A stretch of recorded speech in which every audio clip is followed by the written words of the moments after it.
Hello, hello, hello. It's 5 o'clock New York time.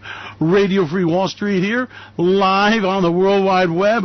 Wow, we're having fun. Oh, man, so much is going on. Markets are being great. I love the markets. Thank you. Even Bitcoin came back today on the close as they announced the New York State's going to approve one of the exchanges. Oh, I've been waiting for that for a long time. Thank you. Maybe Bitcoin will become alive and well and be tradable and fundable. And then I don't have to use nasty banks anymore.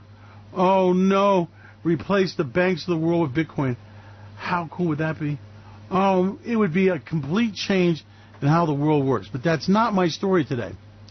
We had an interesting piece, and that was the Federal Reserve Governor of the Bank of Atlanta, who's he's one of these real intellects, okay? And not part of the New York razzmatazz, cheerleader kind of stuff. You normally, after you get away from New York City Fed, you get this pretty normal people, like the St. Louis has always been one, the Atlantic's always been one I like. St. Louis provides us a lot of really good research work, okay, really good. And we rely upon them for many years. And they tend to be right in the long run, almost always. But that's not the story. I got a better story for you. Guess what? Optimism is now starting to drop. The talking heads didn't tell you that that among the CEOs, the trade wars got them extremely concerned. They didn't tell you that many companies have pushed ahead big price increases in anticipation of tariffs. They didn't tell you that either. They didn't mention that it's eroding their business and sales are falling. It's amazing what they forget to tell you, huh? Yeah, it's becoming a big disaster here. What's happening is people do not like this trade war at all. They are getting very nervous. They are pulling in their horns. See, now, CEOs are pretty optimistic. I mean, you give them $1 trillion in tax breaks, and that makes for a big party, right? And that's what they had. And you know how they spent that money? Well, they did on stock buybacks, paid themselves dividends, made sure their stock options would exercise successfully. The usual Wall Street stuff. Oh, you thought they were going to invest in new plants and equipment? Shit. That ain't how that game works, my friends. Never, ever. If they spend all that time lying on the balance sheet, conniving, cheating, stealing, you think all of a sudden they're going to go, I'm going to not do that anymore, and I'm going to be a really nice guy, I promise. No. No such nice guys don't become CEOs of big-time Wall Street companies. They have made it through the banks, and they are, should we say, very bloodied people. But what is going on here is the optimism is running very high. I mean, like I said, you give these Wall Street guys $1 trillion. They just paid themselves a nice bonus, exercised their stock options, which only increases on the stock price, bought back the shares of stock so they could show the earnings per share increasing, paid out dividends, which goes to them and the key people in the game. You know how that goes. And then they woke up today and they said, I'm going to pull in my horns. Listen to me. In the next few months, you're going to see this. These guys are absolutely getting very concerned about this trade war. It's no longer a little deal. It is now affecting corporate decisions. I can tell you for a fact that many of the insiders are putting things on hold. They go, whoa, down boy. Let's just wait a while and see how this goes because we don't like what we're seeing here. And we are looking at optimism falling in some of the more, should we say, sensitive indicators. Chatter around, Teterboro Airport and the haunts of corporate CEOs is, what in the hell is this crazy SOB doing? Now, we love Donald Trump. Oh, Donald, you're so great. How great thou art, oh, Donald. I mean, that's how you play the game. Oh, Donald, you are so great. You are so great. But you know you're great, but you don't know how great you are. You're even greater than you think. So that's called a kiss ass. And corporate CEOs learned very early in the Trump administration, as did a lot of trade buddies, sorry now, and Kim Jong-Numchuck's a great example. Kiss his ass, let him rant and rave, give him a headline. It's blow and go, and you get what the hell you want. Just, get the photo op with him, pat you on the back, squeeze your hands and all that shit. That shit might work selling. See, let me explain something. A man knows what he knows by what he knows. And Donald Trump basically was selling extremely overpriced Manhattan real estate to Russian oligarchs. Now, these are not successful businessmen, great entrepreneurs. These are thugs that have played the game with the criminal organization is Russia. In fact, my opinion, Russia is probably one of the first major countries on earth to run by a complete, intact criminal organization, and they call them oligarchs and cronyism. Well, they give it a new meaning to that. And Putin's been able to do that, by the way, because of a very successful oil policy. He invested very early on in making oil work, okay? And he got a very antiquated, really screwed up oil infrastructure in Russia, and he invested heavily in it, and he brought it to the 21st century. To his credit, I mean, brilliant moves on his part. Brilliant, brilliant, brilliant. Well, now what's happening is America's taking a walk down crony capitalism with Donald Trump. Like I said, all he knows is that kind of system. When those Russian oligarchs came to town to launder money, it wasn't a question of the art of the deal or finesse. It was like, put 2 quarters in and out it comes just white as snow. So the laundromat was open. So that was what he learned, and that's what he's practicing now. So that's a lot of glad ragging, patting on the back, cronyism, insider dealings, double dealings, redealings, and that's the world O'Donnell lives in, and that's what he's bringing to the presidency of the United States. The most corrupt president I've ever seen in our time. But the story is this. Don't believe it, want to believe it, deep state, I don't give a shit. Reality is the people who've got huge investments have got huge capital outflows. Remember, corporate debt is the biggest it's ever been. Corporate bond issue is the greatest it's ever. Individual debt is great. And what brings down a house of cards when you've got a debt orgy? Well, here's a news flash for you. What brings that whole house of cards crashing down is a loss of confidence. See, the credit game is a confidence game, okay? It's not based on profits. It's not based on balance sheets, as you can see with the ridiculous valuations you've got. It's based on confidence.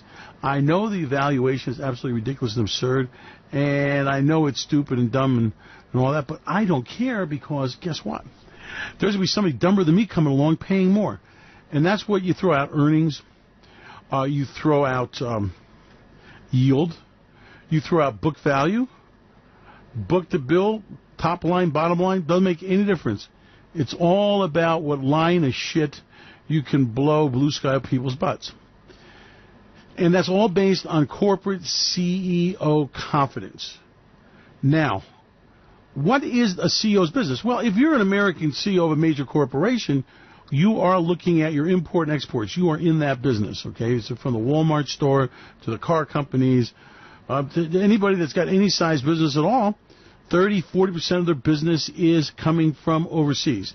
Now, it's been a disaster. See, the dollar was really low, and that meant that goods were priced lower, representing a lower dollar. Well, the dollar zoomed in value. So that means they already got a headwind of the strong dollar value hurting them. But there's more. They got a big problem, and that's these damn trade wars.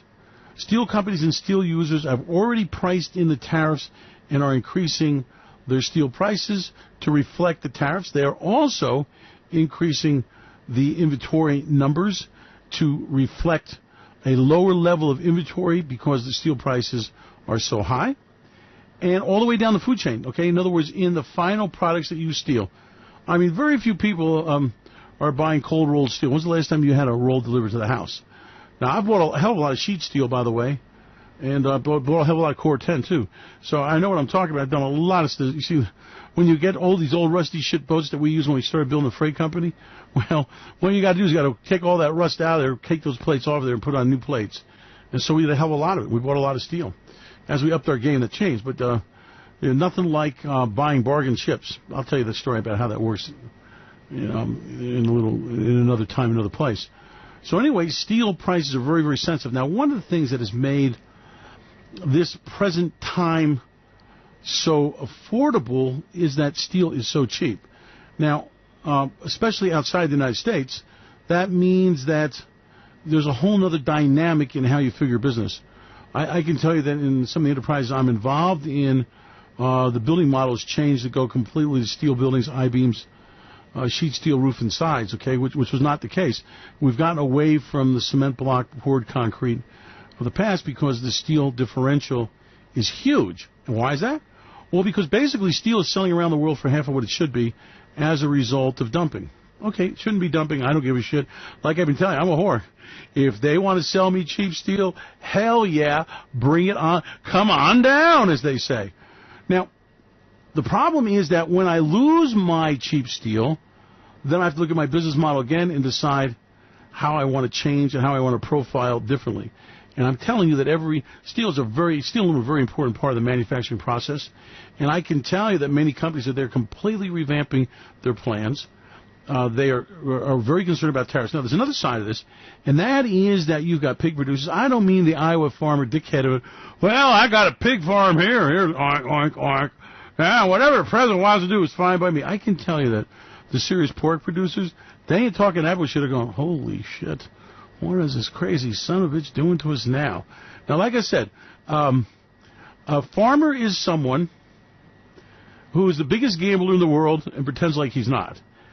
He gets the seed from a seed company, right? Pays way too much for it. He then sticks in the ground and hopes he gets enough water to get that seed to germinate. And he hopes he doesn't get too much water that floods it.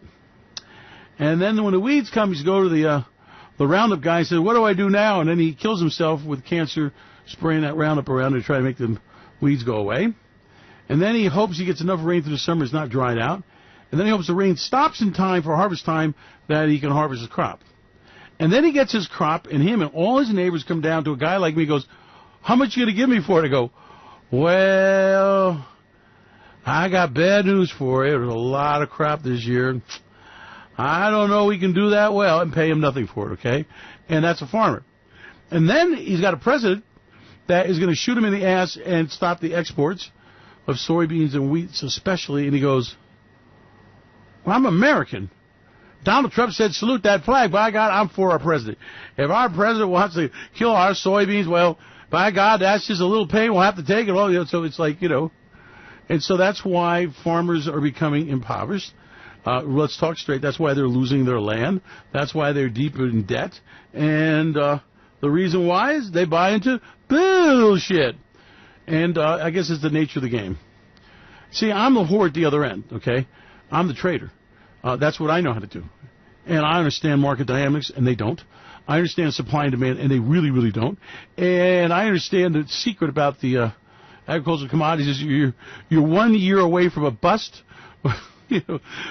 and one crop away from either shortage or an oversupply. That is not my game, because I haven't figured it out, because it's like I watch my corn traders go ape shit because it rained in Peoria, seriously. And then on the weekends, I would go and go, listen, let's go down here. And they start counting acres and seeing how mature the husks are and how many ears of corn they got on a stick. I go, I ain't doing this shit. This is not my style. Then I got my pork bill. I had this religious Jewish guy. I mean, he was really super kosher, religious, in the getup and all that. And he traded pork bellies, which is bacon. And I said, Isaac, how do you trade pork bellies? I mean, you can't eat the stuff. You can't look at it. He goes, oh, that's okay, because God says as long as they make money, I can do it. Anyway, he had a beautiful mansion on Lake Michigan. And I was there one day, and I'll never forget, we're sitting in this beautiful patio overlooking Lake Michigan in a very beautiful house. And his wife says, you see all this around here? I go, yeah. We said, he owes this to me. And I said, well, how does he? I said, he's a trading fool. What are you talking about? He said, well, he's a brilliant trader in the pit, but why does he owe this all to you? He goes, because I spend every dime he makes and keep him absolutely poor, so he's got to go down there and hustle more money. So you see, behind every great pork trader, there is a Jewish wife to make him work hard and bust his ass. So what we've got going on here is there's a big uproar. There's a big problem with dairy farmers with what's going on with the duties between the United States and Canada. By the way, that was resolved. A lot of these guys thought that they were out of that problem. Dairy farmers are going out of business, closing down. And let's go 1, 2, 3. Duh! And among the pork producers, well, let me tell you, that China market is critical to them. Don't let them shit you. And I guess at the pork farm down there where the guys that are in pig shit, they probably don't understand that. But the guys I talk to that are like, doing the volume deals and all that, they're really worried. And they say that they've been warned by their Chinese counterparts and elsewhere that the orders could be shrinking. Mexico has got a double shuffle, reshuffle. Mexico is really good at this. So they put a quota on U.S. pork now, okay? You love that? Another big buyer of U.S. pork, okay? Hot weather down there, pork doesn't do so well.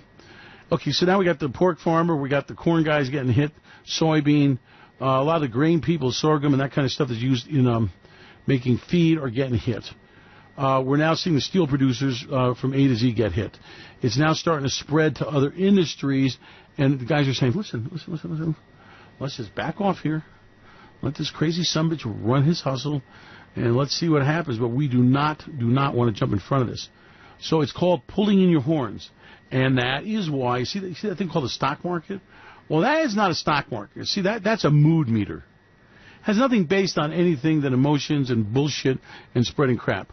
Thank God, okay, because a guy like me that's a value investor understands that. We stand aside and say, okay, this is overvalued. How long will the drugs last? And then we wait for that moment of, uh-oh, and it goes, ah, and the market crashes down, and you go, how cool is that? Let's see, is this enough for 2 yachts? Oh, please, thank you. I mean, it's just a game you play. It's just what I do. I'll tell you a story. I tried to get a regular job, and everybody walked out. Seriously, they said, no. So, having never had a paycheck, never had a real job, thank God, I've learned that, the guy like me has to just, kind of blaze your own trail. And I learned that the people that, went the other direction, they ain't got such a nice life, especially as the years kind of wear on. And, well, that's another story for another place. I'll tell you about some of the very successful corporate traders. Not. Banking buddies, ugly. And we're now headed for another wipeout. So that's why you've seen the stock market that's been so beautiful. I love it when my screen lights up all red, I mean, I have the page of, like, all the Dow Jones Industrials and the transports and the S&P 500, 100 Globe, and all the U.S. And when they all turn red, I mean, to me, it's almost a religious experience. I think God's talking to me. Sell. It's got to be. See, I think it's either Martians communicating with me and it's ringing in my head or the voices I hear. But as long as it makes money, I don't want to analyze it too much. Seriously, want to hear wisdom? You don't overanalyze this. Yeah, that's coming from a man that spends 20 hours a day analyzing things. So we got a market that I love how it looks. I can tell you that it is so ugly and so nasty out there. You go, how could I get so lucky? And Donald's there. And every day Donald's trying to figure out a way to shit on somebody. I mean, it's beautiful. And all the people who are not being shit on, I can tell you a fact, say, I wonder if we're next. It's like, I've never seen a president do this. And I'm sure it's the art. See, honestly, I think he's probably so much more clever than I am. This is the art of the deal. Well, okay, so I don't care. Do the art of the deal, and there's a negotiation, and do that too, because you just show me the freaking money. Thank you. But the story here is that there is going to be growing concern about corporate optimism, should we say, fading away very quickly. And the game those guys play, it requires optimism. It requires how can I put this? Corporate guys are not like, entrepreneurs, we're risk takers, okay? That's why we do the great things, invent the great stuff. And that's why they come along and pay us for that stuff so much money, because that corporate culture, it doesn't allow you to take risk, okay? And because of the way the corporate structure is set up and they buy their own bullshit, they can't analyze the risk. So therefore, they're willing to pay 10 times more than the company's worth in the balance sheet and ramp it up because someone's already taken the risk. Someone has already brought it there. They got numbers they can look at and stare at and make an assessment. With entrepreneurial companies that are startups, it's hard to know where they're going. It's hard to know what they are, what they're going to be. So these guys just don't know how to do that. So what they've done is they develop a system where, by the way, I'm giving you real wisdom here, where they buy existing structures that will make them look very smart. And what they have is a predictable return. Now, understand that it's not a situation where they can afford to take on more risk, okay? We were headed for a recession. They know that. They know that their financing is going to get ugly. They know that they've taken a lot of cash out of the balance sheet. And they know that, inverting yield curve means hard times. They know before Banker Bob does or anyone else that things are getting shit out there. The jet engine orders are kind of slowing down, and cars are kind of backing up in the inventory. There's a little finagle here, finagle there, and we don't report our cars. We're a car company, and we're interested in complete disclosure, but because you'll get confused, what General Motors told me, because you'll get confused, we're not going to tell you on a monthly basis what our car sales are. Really? I'll get confused. Well, there might be fleet cars, or it might be taxi cabs or Uber Burger. Well, if you just put down Uber car or fleet car or rental car, I'll figure it out. Well, no, it's too difficult for you, so we'll figure it out for you. That's Walmart going, well, we don't want to give you monthly sales numbers, and now you can go travel all around the country and find a large number of Walmart stores and Sam Clubs closing, and they're not reporting the closures. So I'm not like that farmer guy going, well, what do you give me for these beans? Nothing. Yeah, it's really. I've known some elevator. I did some hedging. In the day, we did some hedging. It was a long story. I ended up in Iowa. I ended up with an Iowa broker there, and I ended up doing a TV show up there. My first TV show, anyway. And it was kind of really dinky, rinky, binky. Anyway, so we started taking on some hedge business, okay, which I didn't know shit about, but we hired a guy who was pretty good at it. And basically make money in soybeans like twice a year, which was a whole different story. But the point was that we did this hedge business, and I was visiting farmers and all that, and I would walk away with the conversation going, they don't have a clue. They might know how many rows they got and how deep the plant and whether the rains, the soil moisture, and all that shit. But as far as how to trade their product, and then we'd watch them try to trade their product, and that would be even a bigger disaster. So I learned an incredible amount about the nature of that, so much that if you can eat it, drink it, make love to it, smoke it, don't trade it. That's from my days of the Iowa farmer business. I learned that shit I ain't gonna do because I don't know how to make it work. And you want to know something else? I know nobody else that knows how to make it work. I mean, it's just incredible. It's an incredibly difficult business they're in. And so if we want to protect our farmer, the question I always ask is why? Let them do it down there in Brazil, okay? They got labor that costs nothing. They slash and burn the rainforest and turn it into production. They've got no taxes. They got, talk about cheap employees and talk about cheap land. There's no way we compete with that. Anyway, well, we have to feed ourselves. And you go, well, okay, let's suppose the world comes to an end and no one's going to sell food to America. We're going to starve. No, well, we got the oceans full of fish. They say in the tropics, there's fish in the sea and coconut in the trees. Why worry? Okay.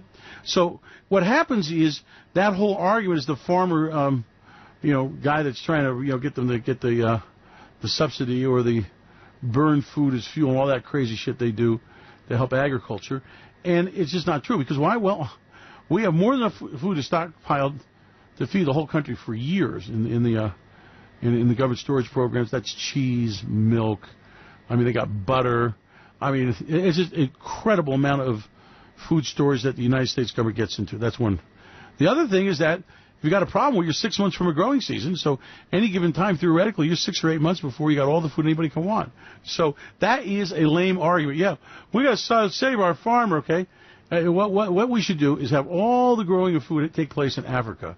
And they got vast amount of most beautiful land you've ever seen.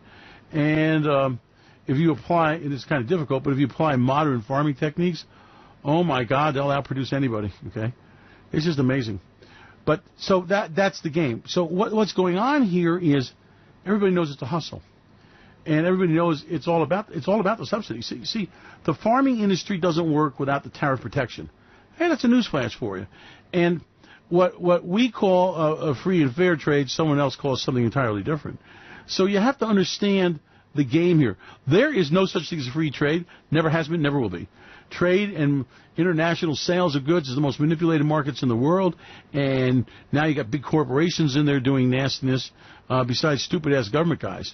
And when you put that combination together, that is why these trade deals take years to negotiate, and that's why they're so complicated. Now you got, like John Wayne kind of busting in there. Well, partner, we're not going to do that anymore, and so Donald Trump just decided that he knows better than you or anyone else, and with these trade deals. And then he surrounded himself with some people who are pretty ignorant, who were not successful businessmen but successful trade manipulators. The problem is that you might manipulate that for your conglomerate, but you're not doing anybody else any good. So now we've got a situation. By the way, there's a lot of money Donald Trump's making. See, those lobbyists, well, they come bearing gifts. Like the three wise men. Well, it's not frankincense, but I'll tell you what, it's bigger gifts than you could ever imagine. So this whole trade situation is taking a toll, and a big toll, on the corporation, because they know they got a problem. In other words, how does this work out? Holy shit. Where do we go in this situation? And the problem is, they don't know. They are now in a situation where the trade talks are looking ugly. They're in a situation where they don't know what Donald Trump's going to do next. No one knows who's going to get nailed with tariffs. And it's a really dicey situation, unlike anything I've ever seen before. And for a lot of us, this is new. In other words, this trade going bonkers shit is a new factor in the marketplace, because no one was so stupid as to do that, okay? So now we got this incredibly stupid trade wars. Donald Trump makes an announcement that one day, the Chinese make one the next. It's tit for tat. No one knows where it goes. And remember, for corporate guys that stay corporate guys, you want to stay a corporate guy, you learn how to lie about the balance sheet. You learn how to give Wall Street the earnings expectations, make them low, make them over, make them play the game. Off budget, on budget, off sheet, balance sheet. And so there's not a balance sheet of a major corporation that you can buy top line, bottom line. They give the shit away to make the top line numbers go higher, or bucket inventories and move sales forward. I mean, the tricks are phenomenal. In fact, basically a corporate CEO is somebody that's got himself, a partner in over there in the finance, CFO guy. And between the two of them, they just lie their asses off. So the problem is that when you're lying and you're manipulating balance sheets, your difficulty is how do you, where am I really at, and what is predictability. So now that predictability, and this is a big deal, guys, it's a big deal. Predictability is leaving. They have no idea in the world what sanctions are going to be. They have no idea where this trade war is going, and they do not want to commit.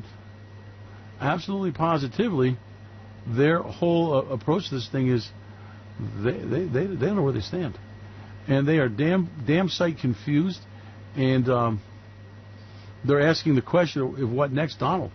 And the problem is that people, I should say, who are in the know, they're saying that the people who you normally could tap on the shoulder and say, well, what's next?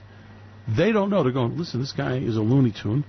You're going to wake up and depend upon, what he saw on Fox News or what pissed him off on CNN. You just don't know what the hell he's going to do or say. So there is no predictability.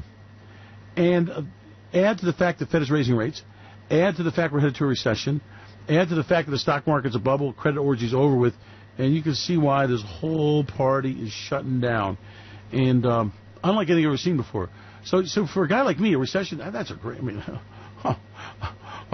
I don't know if it's a recession. Well, that's okay, Jeff Rowe. You go ahead and scratch your ass and let me know when you figure it out, and call my trader buddy and say, okay, buddy, let's give me a spread on all these shorts here. We're just time to party hardy, okay?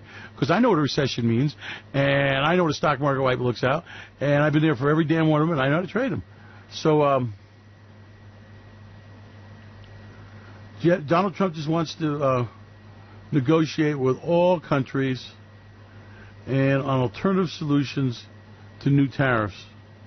Oh, Donald, you're so great. Do you realize what it takes to do a unilateral negotiation? And you're going to do it with 10, 20, 30 countries? Because, in other words, the one you leave out is the one they sneak the product in the market with. So, you're talking about years and years and years. But Donald Trump's they're going again with them. As I'm speaking, we got the hard hats there and the little blue uniforms all pressed nice. And Donald Trump's going, oh, yeah, I can do this. And, Donald's the guy. You got the Department of Homeland Security. They're just kind of like trying to hold the Congress to the hostage situation. Now, let me tell you, Donald Trump's pretty cool. I've seen hostage negotiations. They're like Boko Haram. They went in there and got 200 little girls from the high school and held them hostage, right? Well, Donald Trump's got himself 3,000 hostages under 10 years old. Holy shit. He's really learning his game well. So we've got children hold as hostage so we can get a wall, make it tall. I can't wait till they build a wall and these guys climb over it, okay? You have never seen them scramble up. Remember that guy that scrambled at the front of that building to rescue that kid that was hanging over the railing, okay? Well, that wall will be a whole lot easier than that. These guys are really, it's unbelievable. I've seen amazing things. Amazing things. And they're very I had a friend of mine in the Cayman Islands, by the way. He was a former guy involved in this border stuff, right? And kind of a nefarious character. And I won't tell you who he's working for by the time I ran into him, but you can use your imagination. So we became pretty good buddies, and we were in a shooting club together. And he popped up with some amazing weapons, like amazing anyway. And so we had fun.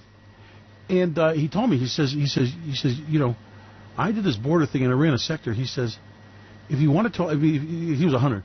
He said, if you want hunting, these immigrants coming to America is the most amazing. He says, they are so clever, and they make specialized tools. And they've got people that, for example, are watching our building and then telephoning down there when, you know, our patrol cars go out. He goes, we have to stage them and hide them and all this stuff. He says, they're brilliant. And so I asked him, what was his opinion about the immigration thing? He said, you got thousands of miles of border. It might be too rough for me to patrol. My horse can't get up there. But these guys, they know how to patrol. They know how to get around our patrols. They know how to build tunnels. He said it's just the most amazing structure that I've ever seen of how they can get around us. And so I said, what is the outcome going to be? He says, unless you want to put 100,000 troops down there, you can't protect the wall. He said the best thing to do is just make it orderly. Make it a safety valve. And so as I've watched all this crazy shit going on there, you know, like arresting the kids, they'll find a way around it, okay? In other words, they understood. They interpreted our laws and said, okay, I can claim asylum and tie up the courts for years. Okay, so that was one technique. It's not working. The wall, build it tall and they'll fall. Another technique that they'll get over. So the whole situation in all this trade and, you know, human trafficking and all that as part of a trade negotiation is that the aspirations of desperate people are really hard to predict and stop. And on this trade war, who the hell knows where this goes? In other words, what is really your agenda? We're going to negotiate better trade deals. That's because Donald Trump's pushing unilateral. Okay, well, in 20 years, I'm sure you'll get a lot of great agreements. The problem is the corporate CEO cannot wait. Listen to me. Hear me carefully. He can't wait for a trade negotiation that hasn't even started yet. See, when the trade negotiations get started, well, then they hire the lobbyists. They pay them millions of dollars like the bankers, and they try to get their very favorite trade status. You see, there's no such thing as fair trade. It's all manipulated trade. It's all political. It's all a question of what car companies are mightier, what CEOs have more clout, who gets the trade negotiation years to try to shape government policy. By the way, the Japanese are very, very good at this. So the problem is that they don't know. Who the hell knows what this crazy guy is going to do?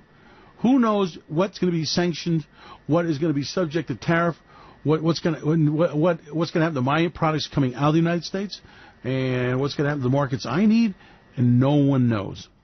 And the people I'm talking to go, you know what? This is a scratch year. Let's talk after the elections and see what happens with this guy, because we don't know where this is going. We thought we had trade deals. We thought we had agreements. We thought it was all set. Trans-Pacific Partnership. By the way, Trans-Pacific Partnership had a lot of great deals, and it was basically a partnership of Europe and the United States to combat the China running into the market. What happened? The United States pulled out. China goes, well, you know what? They got an empty chair there, like musical chairs. I'll just sit right down and let's negotiate this. So we are at a time where, as the Federal Reserve of Atlanta is pointing out to, that there's no more optimism in the market. CEOs are shitting on themselves. They are pulling in their horns, and they're not bringing jobs back to America. Yeah, we're going to bring back the job. Bullshit. There's nobody wanting to build a factory. No one wants to invest in this thing because whatever factory you're building, the domestic market is not big enough. They have got to look at a world market. And remember, these are international companies, and a lot of times the shit that they're making outside the United States is getting sanctioned on the way back in here. No one understands the complexity of these things, especially Donald Trump. And like I said, trade negotiations are about the most difficult thing you could ever imagine. And there's a lot of mistakes made on all sides of this thing. So it's just not the simple situation that old Donald Trump's going to come charging in there and going, bad deals, we made bad deals, we made bad deals. You got to see the deal I made in Korea. Now, that was a good deal. Well, that sure was. It's like, I thought it was a good deal, too. Yeah. Yeah, by the way, he saved the world from nuclear holocaust. And, yep, as I heard the president say his own mouth, North Korea is no longer a threat to mankind. Oh, Donald, you're so great. We knew your destiny. He saved the world. Oh, God, he saved the world.